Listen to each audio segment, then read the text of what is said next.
신앙생활은 감동이 있어야 됩니다. 하나님께서 주시는 감동이 있어야 됩니다. 그래야 신앙생활이 즐겁고 천국을 살아나갑니다. 근데 왜 많은 사람들이 신앙생활 하는데도 감동이 없는 것일까요? 사무엘상을 묵상해 보게 되면은 사울과 다윗이 계속해서 대조해서 나오고 있습니다. 사울은 하나님의 눈으로 봤을 때 실패한 왕이요, 다윗은 역사의 길이 남을 만한 하나님의 마음에 합한 그런 성공한 왕입니다. 이 두 사람의 차이는 무엇일까요? 사무엘상 16장 7절은 이렇게 말하고 있습니다. 여호와께서 사무엘에게 이르시되 사람은 외모를 보거니와 나 여호와는 무엇을 보느니라? 중심을 보느니라. The Lord looks at the heart. 사무엘 선지자의 진단은 중심, 하트의 문제입니다. 사람의 마음 중심에 누가 들어있느냐에 따라서 신앙 선패가 가름된다라고 하는 겁니다. 사울의 마음 중심에는 하나님이 없었습니다.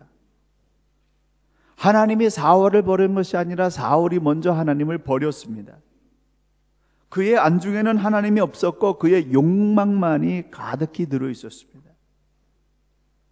그러나 다윗의 마음의 중심에는 항상 하나님이 계셨습니다.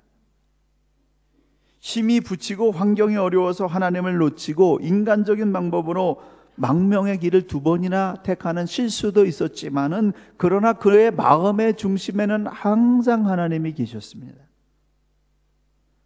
내 심령 속에 내 욕심과 내 생각만 가득 차 있다고 하면은 하나님께서 그 마음속을 비집고 들어갈래야 들어갈 수가 없기 때문에 교회에 나와서 예배를 드려도 감격이 없고 성도들 간의 삶의 교제를 해도 감동이 없는 겁니다.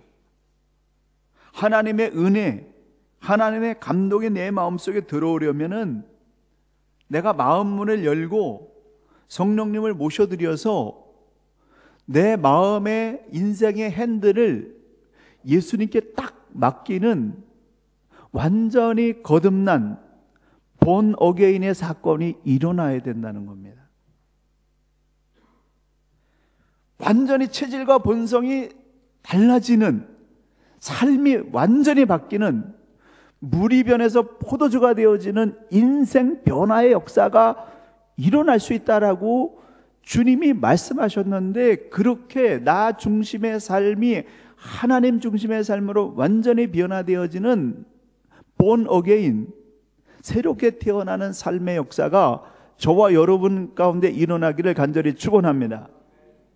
그렇다면 성령으로 다시 태어나는 이 본 어게인이라고 하는 것은 무엇이며 어떤 상태이며 어떻게 해야 본 어게인이 나에게 일어날 수 있는가, 이것을 함께 오늘 풀고자 합니다. 본 어게인, 다시 태어난다라고 하는 것은 무엇을 말하냐면은 내 마음의 중심이 바뀌는 것을 말합니다. 내 마음의 중심이 내가 들어있는 것이 아니라 예수님이 중심이 되는 그러한 거듭남을 말합니다. 오늘 본문 말씀에 예수님은 새 포도주는 새 부대에 담아야 된다고 말씀하셨습니다. 새 포도주는 예수님이 이 세상에 가지고 오신 십자가 구원의 복음을 말씀하십니다. 낡은 포도주는 구약의 율법의 사상을 말합니다. 예수님의 십자가 구원의 진리를 율법적인 믿음을 가지고는 사람들이 변화될 수가 없다는 것입니다. 예수님께서 가져오신 이 십자가 구원의 복음은 성령으로 다시 태어난 새 부대가 만들어진 그런 사람에게 생명의 진리로 역사할 수 있다라고 하는 그런 말씀입니다. 그렇기 때문에 우리가 신앙의 감격을 누리려면은 새 부대, 새 그릇, 새로운 마음이 준비되어야 하나님의 그 은혜의 감격을 누릴 수가 있다는 것입니다. 예수님께서 주시는 구원의 감격을 누리려면 저와 여러분의 마음의 중심이 나 중심에서 하나님 중심으로 완전히 거듭나야 됩니다. 결국 중심의 문제예요. 중심에 뭐가 들어있느냐? 사람들은 보지 못하지만 하나님은 다 보고 계시다는 거예요. 내 마음의 중심이 나에서 그리스도로 완전히 바뀌는 그 순간이, 거듭난 순간이요, 그때부터 하나님의 영광을 누릴 수 있는 그런 역사가 시작되는 겁니다. 그래서 요한복음 3장 6절에 육으로 난 것은 육이요 성령으로 난 것은 영이니 사람이 거듭나지 아니하면 하나님 나라를 볼 수 없느니라 말씀하셨습니다. 에스겔 선지자는 이렇게 선포합니다. 새 영을 너희 속에 두고 새 마음을 너희에게 주되 너희 육신에서 굳은 마음을 제하고 부드러운 마음을 줄 것이며 또 내 영을 너희 속에 두어 너희로 내 율법을 행하게 하리니 너희가 내 규례를 지켜 행할지니라. 하나님의 말씀으로 살아야 되는데 이 하나님의 말씀으로 살기 위해서는 내 마음속에 새 영이 들어와야 된다는 겁니다. 이 인간의 의지로는요, 한두 번 시도하다가 무너집니다. 하나님의 거룩한 말씀대로 살아서 그것을 이루어낼 수 있는 것은 사람의 힘으로 되는 것이 아니라 성령이 들어오셔서 완전히 본성이 바뀌어야 된다라고 하는 겁니다. 그래서 사도 바울은 거듭난 사람들을 하나님께로서 난 자들, 성령으로 난 사람들이라고 표현했고, 사도 바울은 죽은 자 가운데서 다시 산 자라고 표현했습니다.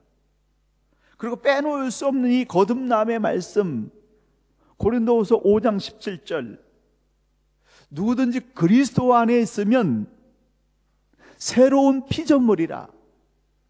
이전 것은 지나갔으니 보라 새 것이 되었도다. 그렇게 말씀하셨습니다. 내가 그리스도 안에 있고 그리스도께서 내 마음 중심에 계시게 될 때 새로운 피조물이 된다는 겁니다.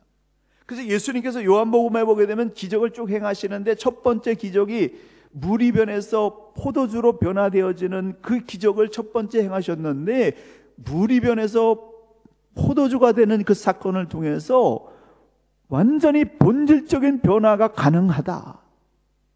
그렇기 때문에 너희도 성령으로 본질적인 변화가 가능하니까 새 사람을 입으라고 그렇게 말씀하시는 것입니다. 세례는 외적인 세례가 있고 내적인 세례가 있습니다.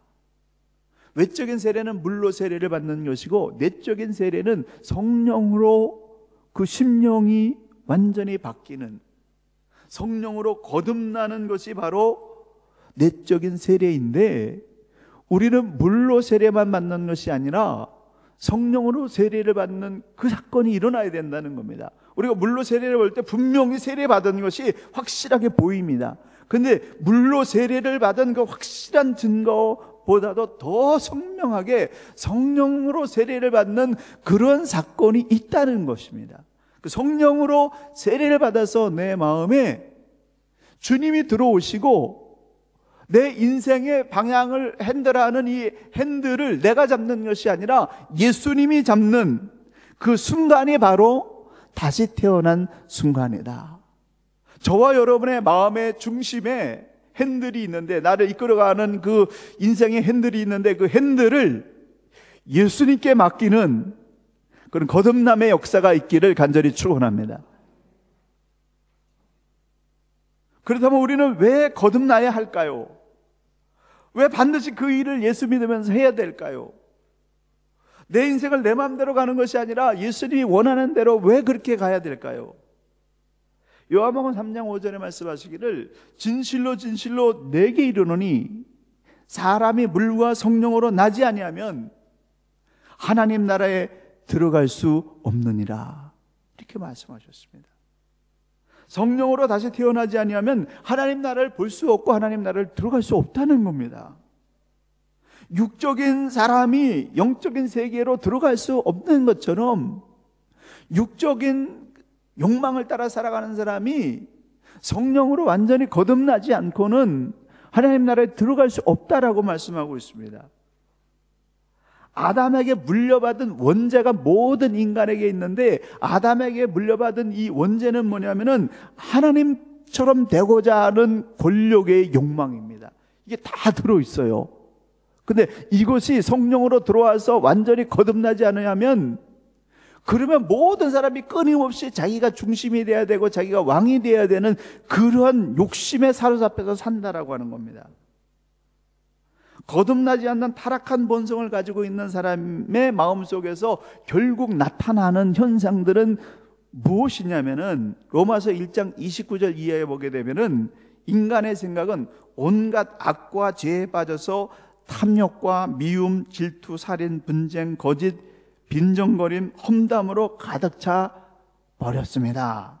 그들은 비방을 일삼고 하나님을 미워하고 난폭하고 거만하고 허풍을 떨고 언제나 새로운 방법으로 죄를 지을 생각을 하고 부모에게 계속 반항해 왔습니다.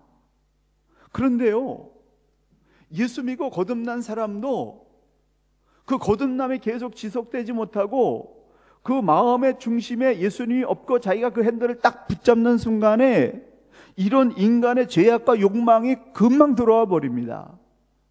그래서 끊임없이 우리가 주님께 내 마음의 중심의 핸들을 맡기는 그런 일을 하지 않으면은 끊임없는 악한 생각들이 빈정거림과 비방과 인격보복과 악한 일을 하는 그런 것이 계속해서 내 안에서 쏟아져 나온다라고 하는 겁니다. 왜 이런 죄만 쏟아져 나올까요? 옛 성품이 죽지 않는 사람은 죄를 죄로 느끼지 못하는 영적 불감증에 걸려있기 때문에 그렇습니다. 하나님을 인정하지 않고 하나님을 슬프게 해드리는 그런 일을 해놓고도 이게 뭐가 죄야? 이게 뭐가 문제가 돼? 이건 다른 사람도 다 하는 거야 라고 하는 죄의 무감각, 불감증에 걸려있기 때문에 계속 죄를 쏟아낸다는 겁니다. 우리가 이 사울의 그 삶을 함께 쭉 추적하고 있습니다. 이 사무엘상을 묵상하시는 분들은. 근데 사무엘이 평소에는 그 마음의 중심에 지 마음대로 하다가 급하면 하나님만 찾아가서 예배드리고 뭐 도와달라고 그러는데 하나님은 응답하지 않으십니다. 왜냐하면 그 마음의 중심에 하나님이 들으니까 아니라 자기 욕망을 위해서 하나님을 찾기 때문에 하나님이 안 들으셔요. 그러니까 응답이 없으니까 신접한 요인을 찾아갑니다. 무당을 찾아갑니다. 그래서 무당에게 사무엘을 불러가지고 내가 앞으로 어떻게 될 것인지 예언해달라고 그렇게 말하고 있습니다.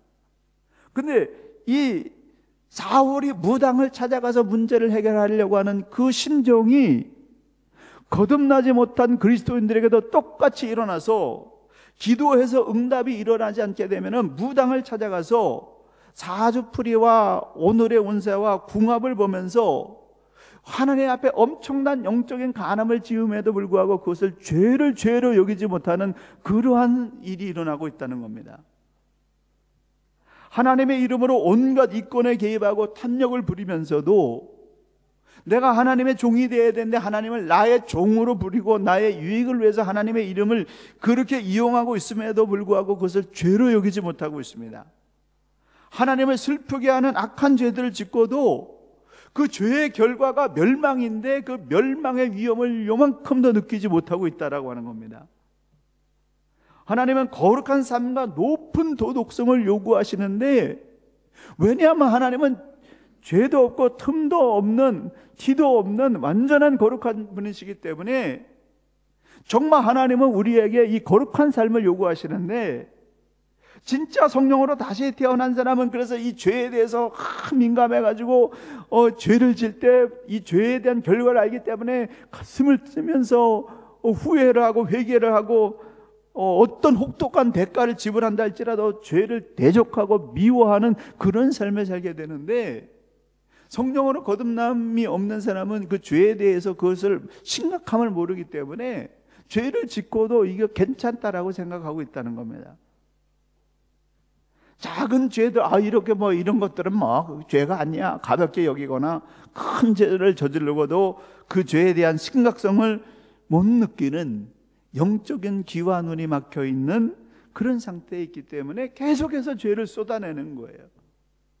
그러나 성령으로 다시 태어난 사람은 그 죄가 하나님 앞에서 얼마나 비참한 결과를 가져오는지 알기 때문에, 그 죄의 결과를 알기 때문에 죄를 미워하고 증오하고 죄인의 자리에 앉는 것을 거절하고 죄의 길에서 벗어나기 위해서 어떤 불이익도 감수하는 그런 일을 할 수밖에 없다는 것입니다.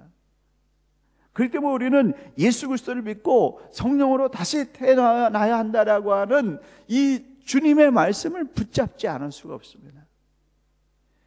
육에서 영으로 다시 태어나서 사망에서 생명으로 옮겨지고 옛사람에서 새사람이 되어져서 하나님이 주시는 그 은혜의 감격 속으로 들어가야 되는 그런 삶을 살기 위해서 우리는 다시 태어나야 된다는 겁니다.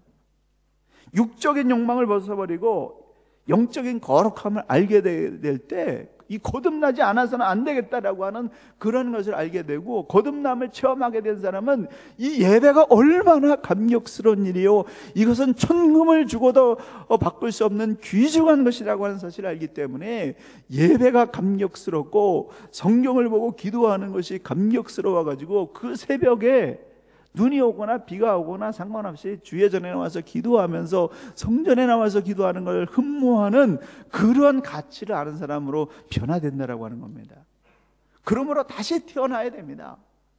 세상에 속해서 세상 사람들과 똑같이 아기다툼하면서 살던 그런 육적인 삶을 추구하던 옛 성품을 벗어버리고 하나님의 거룩함을 귀하게 여기고 그것을 이루기 위해서 나아갈 수 있는 영적인 사람으로 다시 태어나는 역사가 있기를 예수님의 이름으로 간절히 축원합니다. 성경은 이 거듭남의 증표와 증거를 명확하게 말씀해주고 있습니다. 어떤 사람이 거듭난 사람인가? 거듭났다고 하면 거기에 증거가 나타나는데요, 요한 1서에 보게 되면 거듭난 사람의 특성과 행동이 낱낱이 기록되어 있습니다. 거듭난 사람은 습관적으로 죄를 짓지 않습니다.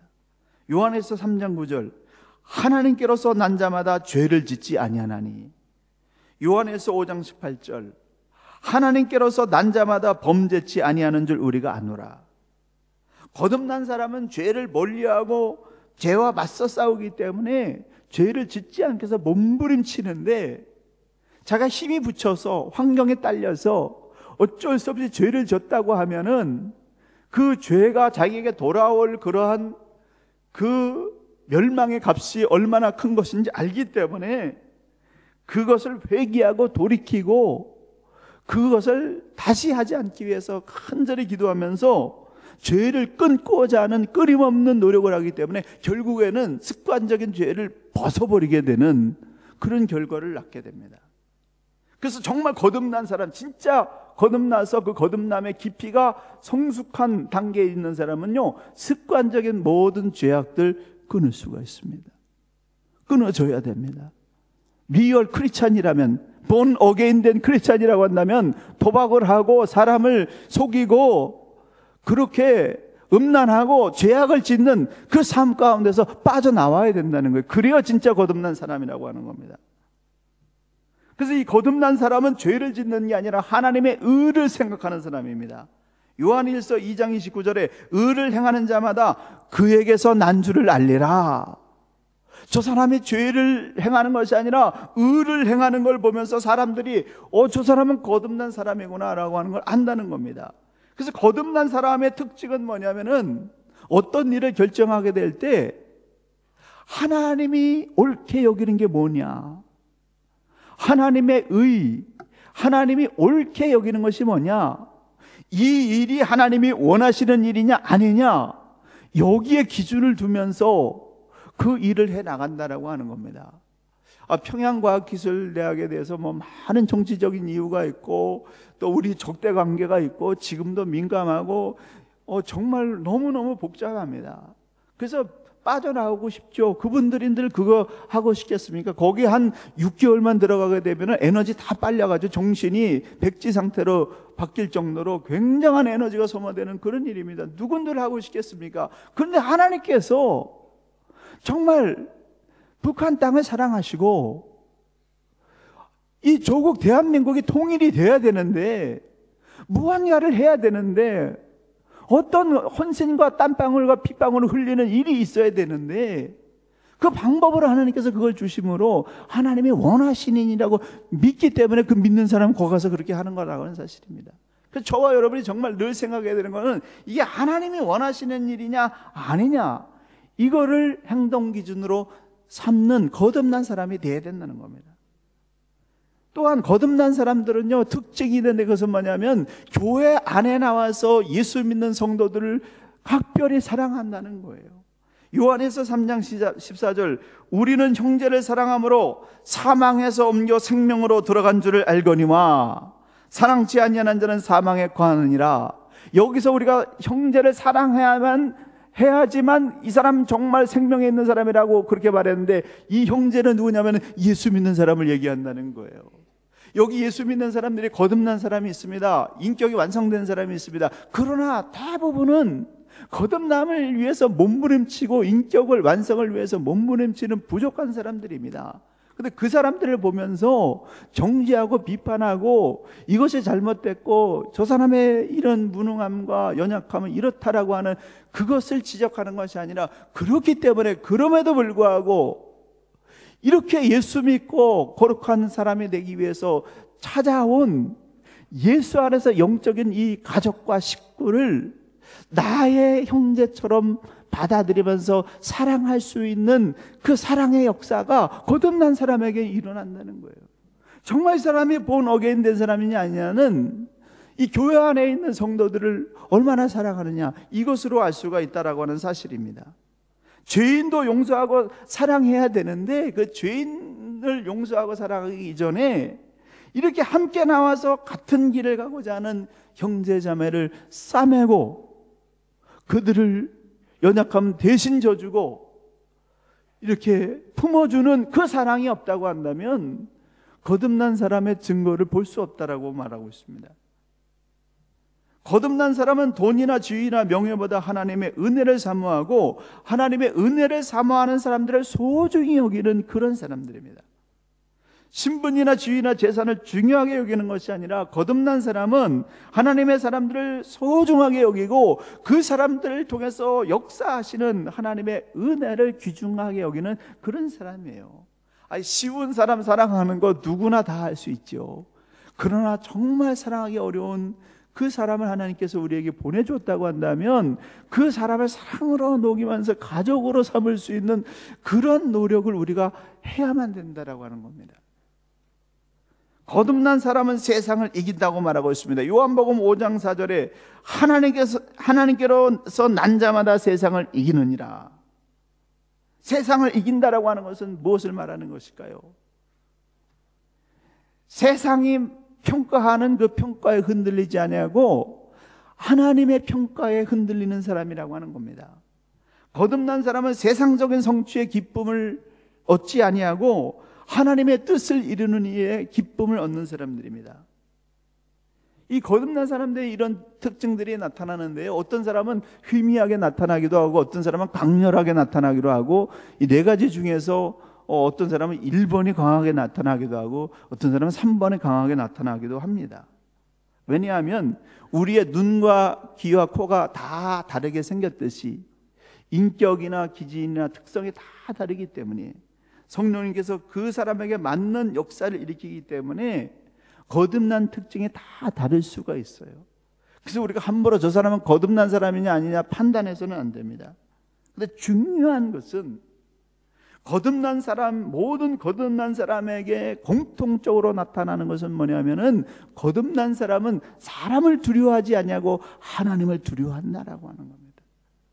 사람들이 나를 어떻게 평가하느냐, 사람들이 우리 교회를 어떻게 평가하느냐, 이것을 중요하게 여기는 것이 아니라 하나님이 나를 어떻게 평가하느냐, 하나님이 우리 교회를 어떻게 평가하느냐, 거기에 두렵고 떨는 그러한 마음을 가지고 있다라고 하는 겁니다. 정말 하나님 중심에 서서 하나님을 두려워하면서 하나님을 섬길 수 있는 거듭난 삶의 역사가 저와 여러분에게 일어나기를 예수님의 이름으로 간절히 축원합니다. 그렇다고 한다면 마지막으로 우리가 어떻게 해야 거듭난 사람이 될 수 있을까요? 여러분 오늘 좀 시간을 좀 들더라도 이 문제를 함께 짚고 상고하기를 바랍니다. 어떻게 해야 거듭난 사람이 될 수 있을까요? 우리를 거듭나게 할 수 있는 분은 성령 하나님 한 분밖에 없습니다. 성령께서 임하셔야만 내 타락한 본성을 다 보내고 영적인 사람으로 다시 태어나게 하실 수 있습니다.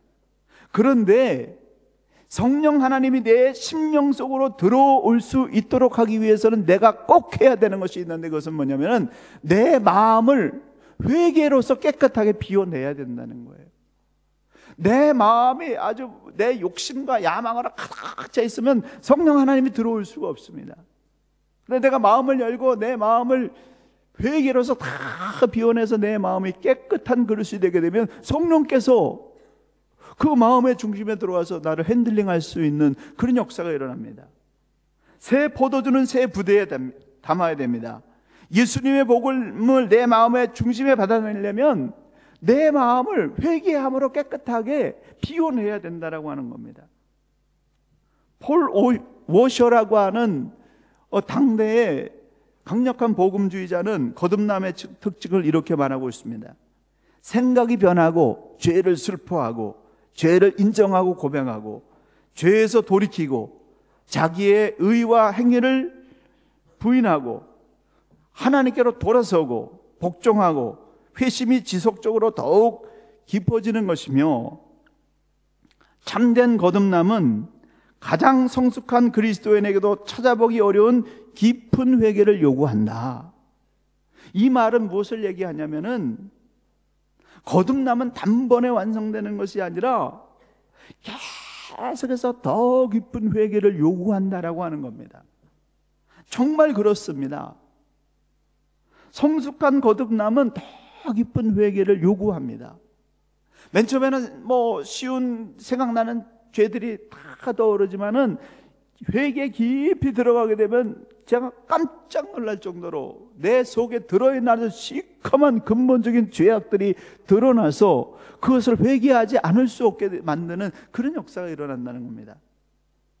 우리가 회개할 때 성령께서 우리를 도우셔서 우리의 마음에 변화가 일어나는데, 회개할 때 일어나는 그런 현상들을 쭉 정리해 봤습니다. 성경적인 회개는 생각의 변화와 죄를 슬퍼하는 마음이 따라옵니다. 이래서는 안 되겠다, 이렇게 사는 것은 그리스도인의 삶이 아니다 라는 죄에 대한 자각과 문제 제기가 시작되는 것에서부터 회개는 시작됩니다. 그리고 그 다음에는 입을 열어서 주님, 나는 죄인입니다, 나는 죄를 지었습니다, 나는 하나님께 올바르지 못합니다 라고 죄를 고백하는 단계로 들어가게 됩니다. 자신의 죄를 하나님 앞에 쏟아내는 죄에 대한 고백이 일어납니다. 그래서요, 이 죄에 대한 고백이, 회개가 시작되게 되면은 맨 처음에 예수 믿고 그 영적으로 거듭나는 현상이 일어나는 사람에게는요, 하염없는 눈물이 나오는 거예요. 처음에는 몇 날 며칠 이게 쉬지 않고 눈물이 나오기도 합니다. 저 같은 경우에는요, 이 처음에 거듭날 때 막 하루 종일 이게 눈물이 마르지 않고 막 계속 부끄러움을 느끼지 못할 정도로 눈물이 나오고, 이게 몇 년 동안 꿈속에서도 회개하면서 주님 만나서 눈물을 흘리고 감격하면서 눈물을 흘리고 그런 일이 일어났습니다. 내 영혼이 하나님을 인정하지 않던 일들이 필름처럼 확 스쳐 지나가면서 그 죄를 탄식하면서 슬퍼하면서 이 죄를 씻게 해달라고, 벗어나게 해달라고 회개의 눈물을 흘리게 됩니다. 그렇게 예수 믿기 시작할 때 몇 날이고 며칠이고 눈물이 흐르는 그 이유는 내 영혼이 지금 회개하고 있기 때문에 그런 거예요. 그래서 여러분이 예수 막 믿고 눈물이 막 샘솟듯 일어나는 것은 성령이 인도하신다는 증거입니다. 그래서 중단하지 말고 마음껏 기도할 수 있는 시간과 장소를 마련해서 회개의 눈물이 중단될 때까지, 그 눈물이 완전히 마를 때까지 기도를 하는 것이 좋습니다. 그런 눈물의 탄식이 끝나고 나면 그 다음에는 죄를 버려야 되겠다라고 하는 용기가 생깁니다. 죄를 버릴 수 있는 용기, 하나님께서 기뻐하시지 않는 일이 분별되어지고 이 일은 버려야 되겠다라고 하는 그런 용기와 힘이 생깁니다. 죄를 돌이키고 이 죄와 맞서 싸우고 이 죄를 버리기 위해서는 어떤 값도 지불하겠다라고 하는 그런 용기가 생겨서 죄로부터 해방되어지는 영적인 의지가 생깁니다. 이건 내 운명이 아니다. 이거는 정말 하나님이 기뻐하시는 일이 아니다. 이런 부끄러운 일은 내가 이제는 끊어야 되겠다라고 하는 과감한 결단과 용기가 생기게 됩니다. 회개의 기도가 깊어지면 정말 깊은 샘 속에서 터지는 정말 근본적인 문제를 해결해야 되는 문제가 나오는데, 그것은 뭐냐면 자기의와 부딪히게 돼요.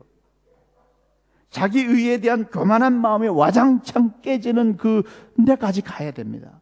히브리서 6장 1절에서 2절, 그러므로 우리가 그리스도의 초보를 버리고 죽은 행실을 회개함과 하나님께 대한 신앙과 완전한 대로 나아갈지니라. 죽은 행실이라고 하는 것은 뭐냐면은 자기의 의로서 살아온 행실을 말합니다. 자신이 의롭다고 생각한 것들, 이전에는 자연스럽게 생각했던 일, 이전에는 뭐 자연스럽게 자랑하고 이전에는 자연스럽게 자기 자신을 높였던 그런 일들, 내 자랑, 내 영광, 내 과시, 내 이름을 높이는 것이 얼마나 부끄러운 것인지를 보이게 된다는 거예요. 자기 의로움에 빠져서 일한 모든 백성들, 나만은 괜찮다, 그래도 내가 잘나서 이렇게 된 것이다 라고 생각했던 그 모든 것들이 죽은 행실이라고 하는 겁니다. 모든 것이 다 하나님의 은혜로 이루어진 것인데요, 그럼에도 불구하고 나는 다르다, 나는 그래도 괜찮은 사람이다, 다른 사람과는 좀 다른 사람이다, 그래도 내가 좀 잘난 부분이 있어서 이런 복을 누리고 있다라고 하는 자기의 깊은 내면 속에 있는 자기의 교만, 이것이 와장창 깨지면서 나의 나 된 것은 오직 하나님의 은혜로 된 것입니다 라고 하는 절절한 고백이 나오게 되는, 그 고백과 만나는 그 자리까지로 가야 된다는 겁니다. 빌립보서 3장 7절부터 9절, 그러나 무엇이든지 내게 유익하던 것을 내가 그리스도를 위하여 다 해로 여길 뿐더러 또한 모든 것을 해로 여김은 내 주 그리스도 예수를 아는 지식이 가장 고상함을 인함이라.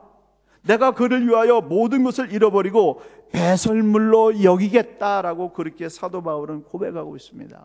그가 은혜 받고 깊은 하나님의 그런 세계로 들어가 보니까 그가 자랑했던 가말리엘 문화상의 학문과 바리새인 중에 바리새인이었다라고 하는 것과 하나님 나라와 의를 위해서 예수 믿는 사람 그렇게 죽이기 위해서 다녔던 그 모든 것들이 얼마나 하나님 앞에 부끄러운 자기의였는가를 깨달으면서 그는 통회하면서 그런 모든 자랑들은 내가 똥으로 여기겠다라고 이렇게 선언하고 있습니다.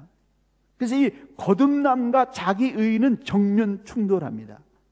내 마음에서 거듭남과 자기의가 동시에 존재할 수가 없습니다. 거듭나지 않은 사람은 자기 도취에 빠져서 자기 자랑에 급급하고 나 같으면 괜찮은 사람이라고 생각하고 나는 아무것도 부족한 것이 없는 사람이라고 생각하는 자기 도취에 빠져 있습니다. 예수 안에서 그런 자기의가 철저하게 부서지고 깨어져야만 성령이 들어가고 영적인 사람으로 다시 거듭날 수 있는데, 마음이 완악하고 견고해져서 자기의 의가 가득해가지고 그 성령을 못 받아들이고 있다라고 하는 겁니다. 그래서 매일 내 중심에서 이러한 치열한 영적인 전쟁이 벌어지는데, 정말 성령이 들어가서 거듭남이 일어난 사람은 자기 자신이 하나님 앞에서 얼마나 티끌 같은 존재인가를 발견되기 때문에 하나님 앞에서 자기가 얼마나 가난하고 가련하고 눈멀고 벌거벗었으며 죄 많은 인간인지를 보기 때문에 날마다 눈물을 흘리면서 가슴을 치면서 나는 죄인입니다라고 회개의 자리로 가게 된다라고 하는 겁니다. 누가복음 18장 9절 이하에 보게 되면은 의로운 바리새인과 죄 많은 세리가 기도하는 장면을 예수님이 말씀하십니다. 바리새인은 성전에 가서 하나님 앞에 자기 자랑을 합니다. 하나님, 저는요 열심히 예배 드렸고요, 11조 다 드렸고요, 가난한 자 도왔고요, 하나님 저는 다 했어요. 그러니까 복 주세요. 이렇게 기도합니다. 근데 세리는 뭐라고 기도합니까? 멀리 서서 감히 눈을 들어서 하늘을 쳐다보지도 못하고 다만 가슴을 치면서 이르되, 하나님이여 불쌍히 여기소서, 나는 죄인이로소이다. 하나님 앞에 선 자가 의로운 사람이 어디 있습니까? 내가 행한 그런 일들이 과연 의로운 것입니까? 하나님 앞에서는 아무것도 아닌 하나님의 십자가의 보혈의 은혜, 예수를 십자가에 못 박아 죽으면서 우리를 구원하신 그 은혜하고는 비교도 안 되는 그러한 행위를 해놓고 그것을 자랑한다고 한다면, 그 의에 사로잡혀 있다고 한다면 하나님의 은혜가 들어갈 수가 없는 것입니다. 그래서 진정한 회개는 죄를 버리는 것으로 끝나는 것이 아니라 죄를 버린 다음에 하나님께로 돌아서는 것입니다. 죄를 버리는 것으로 끝나는 그 빈 마음에 하나님의 거룩한 그런 뜻과 소원이 들어가서 그 뜻을 붙잡고 일어나는 것, 그것이 회개입니다. 참된 회개의 가장 명백하고 확실한 증거는 하나님의 명령에 진심으로 순종하는 겁니다. 늘 우리가 기도하면서 하나님의 뜻을 구하잖아요. 오늘 성가대도 찬양했지 않습니까? 하나님 말씀하시면, 부르시면 응답하겠습니다. 근데 정말 하나님 부르셔요. 부르셔도 자기 의의에 사로잡혀 있는 사람은 안 들립니다. 영적인 귀와 눈이 막혀 있기 때문에. 그러나 거듭난 사람은 하나님이 부르실 때 그 소리가 들린다는 겁니다. 그리고 그 부르심에 아멘하면서 응답하면서 제자들처럼 자신의 삶을 정리하고 제2의 하나님이 원하시는 삶으로 가는 것, 그것이 진정한 거듭남의 삶이다 라고 성경은 말씀하고 있습니다. 참된 회개와 거듭남의 특징은 지속적인 영적인 성장이 있습니다. 회개하고 복음을 믿으라, 주님이 선포하셨던 회개하고 믿으라고 하는 이 헬라어 시제는 계속적인 의미를 말하고 있습니다. 정확하게 해석하면 복음 안에서 회개하고 믿음의 삶을 살라, 매일 매순간 회개와 믿음을 붙잡고 사는 사람이 되라는 거예요. 매일 매순간 회개와 믿음을 붙잡는, 이거를 놓치는 순간에 본성이 나오는 겁니다. 믿음과 회개를 놓치는 순간 내 안에서 타락한 인간의 본성이 나오고, 믿음과 회개를 붙잡고 사는 한 내 안에서 하나님의 거룩한 은혜의 역사가 끊임없이 일어나는 겁니다. 사랑하는 성도 여러분, 예수 닮은 사람이 되려면 성령으로 본 어게인의 역사가 일어나야 됩니다. 성령으로 다시 태어나는 거듭남의 역사가 일어나야 됩니다. 이거는 제가 해줄 수 없고 어느 누구도 해줄 수 없고, 성령이 임하실 때 거듭남의 역사가 여러분 가운데 일어난다는 사실을 믿으면서 이 시간에 함께 믿음으로 함께 기도하겠습니다. 주여, 거듭남의 역사가 일어나게 하시옵소서. 성령이 내 안에 들어와서 예수님께서 내 인생을 핸들링하는 그런 거듭남의 영적인 사건이 일어나게 해달라고 우리 두 손 들어서 주여 세 번 외친 다음에 합심해서 본 어게인의 역사를 위해서 기도하겠습니다. 주여, 주여.